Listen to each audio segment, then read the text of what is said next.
It is my pleasure to introduce our student speaker this afternoon, Damien Newell.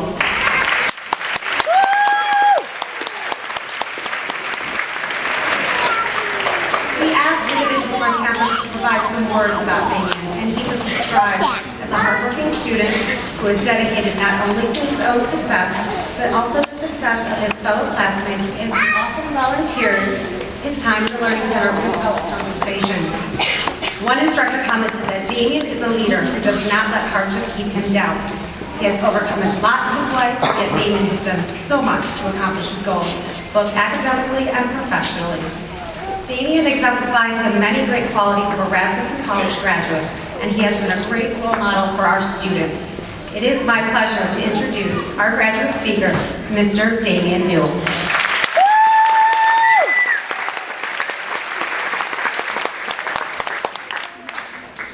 Excuse me, overnight my voice left because I'm nervous. Thank you very much. My name is Damien Newell. It's an honor to be in front of you guys all today. Just about 10 years ago, I graduated from high school. Until today, I've never walked across the stage. Fortunately, I was not able to walk across the stage because, for a couple of reasons. One, I had to complete a class in summer school, and two, my original graduation date was 2 years earlier. Now I know what you all are thinking. Yes, it took me 6 years to graduate high school. It didn't take me 6 years to graduate high school because I was a bad student or because I was a troublemaker of any sort. It took me 6 years because I decided to drop out of school 2 different times to go chase money. In my second year of high school, I was working 3 jobs and going to school. The second period class was an economics class. I loved to sleep in it because I just get off work. One day, my teacher woke me up in the middle of class. He said, "Damien, I'm going to give you 2 choices. You can either go to work and take care of what you feel is your responsibilities, or you can sit here in class and get your education. But you can't do both. It's not fair to me, it's not fair to you, it's not fair to the rest of the class." I looked around feeling very overwhelmed. I looked at everybody, apologized, told the teacher thank you, and walked right out of the building. The first time in my life, I was given a choice, and I made the decision all on my own. During that stage of my life, I had many people tell me that I would not finish school, would not amount to much in my life if I didn't get things together. I think we all have had people in our ears telling us things we didn't want to hear. Those were the things that drove me back to school. I had to prove people wrong. I had to prove to people that, I had to prove to myself that everything people said could not possibly be true. So I went back to school the following year. I did it again. I dropped out. I found that money drove me, and I was going to make money by any means necessary. But in the back of my mind, I knew how important it was to have my high school diploma. That piece of paper was going to be the first thing in my life that no one at any point would ever be able to take away from me. So I went back for the last time and succeeded. I am proud of my past because it has shaped me into the person I am today. Today I'm a single father, looking for a promising future to raise my daughter. One of the ways I decided to do that was to go back to school. So I'll tell you here and now, this was never in the plan, and I could not imagine in a million years that I would ever be a college graduate. I've endured many obstacles through these last few years. I've worked full-time, went to school full-time, and volunteered at the Learning Center at the Aurora campus. On the side, I also did, I have a part-time business that I've done where I work on people's cars for the community. Low charge, I just pretty much charge for gas. All the while, I'm trying to give my child the love and attention she deserves. So give all yourselves a hand, because I know I'm not the only one here that's endured the obstacles and hardships to get where we are at today. It's the last day of class in early March. I've just been content with life and deciding what direction I want to take this degree. During this time, I have been offered athletic scholarships to collegiately bowl in multiple universities.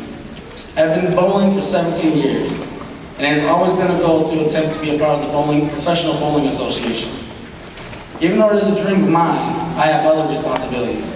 So I respectfully declined all the offers and decided to continue my education here at Rasmussen College, because it is what is best for my child as well as for me.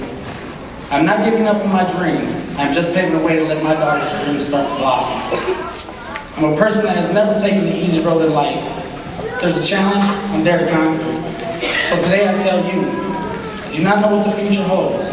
I do know whatever it does have in store for us isn't anything we can't handle. I plan on working with troubled youth and using my life experiences as a way to show them that there's another way and that we all have choices in our lives.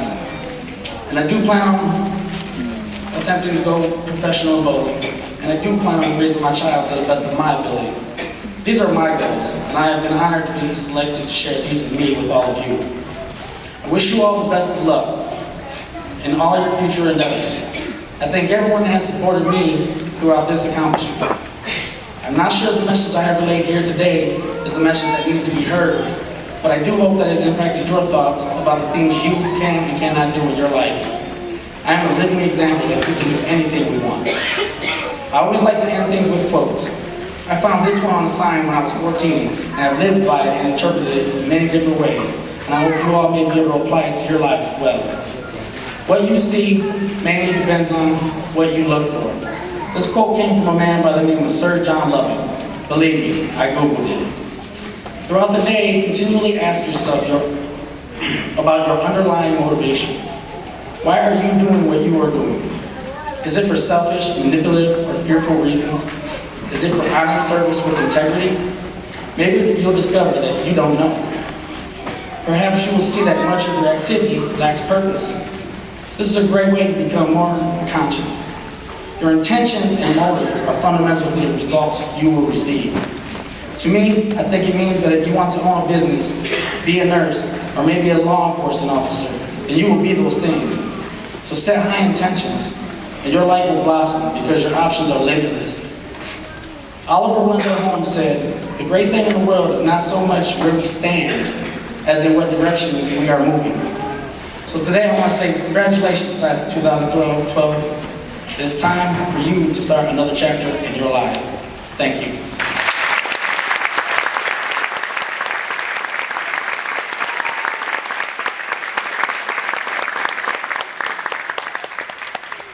Thank you so much, Damien.